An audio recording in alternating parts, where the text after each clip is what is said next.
Bangladesh heads to the polls this week in the first parliamentary election since the student-led uprising that led to the ouster of then Prime Minister Sheikh Hasina in 2024. It is a pivotal moment in the nation's history. Other than choosing lawmakers, voters will also vote in a referendum on the July Charter, which is a document that lays the foundation of how the country will be governed in the future. CNA senior correspondent Afifah Ariffin reports from Dhaka. Bangladesh stands at a historic crossroads, its political landscape now facing the ultimate test at the ballot box. The student uprising of August 2024 that toppled Sheikh Hasina's regime has paved the way for what many call the nation's democratic rebirth. More than 127 million voters now hold the power to reshape their nation's future, each ballot determining who will occupy the 300 elected seats in Bangladesh's next parliament. Now, this election is expected to see a surge in first-time voters driven by Bangladesh's large youth population. Almost half of the electorate are between the ages of 18 and 35. And for the first time, postal voting is now open to millions of citizens living abroad. And so analysts say that the weight of the youth and diaspora voters could shape this election into a truly defining generational moment. The ballot paper places twin decisions before the electorate. First, who will lead the nation forward from its turbulent recent past? And second, a referendum aimed at reshaping the political system. Together, the twin votes will determine not only who governs next, but also how Bangladesh will be governed in the years ahead.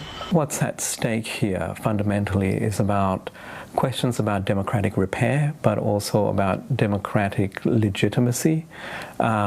How the conduct of this election takes place, issues of turnout, issues of what the result is. It puts to question also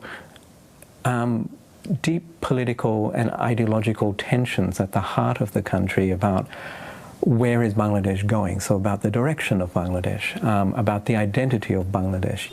The campaign season has electrified the streets of Bangladesh, with two dominant political forces vying for power. The Bangladesh Nationalist Party returns to the spotlight, promising redemption and renewal.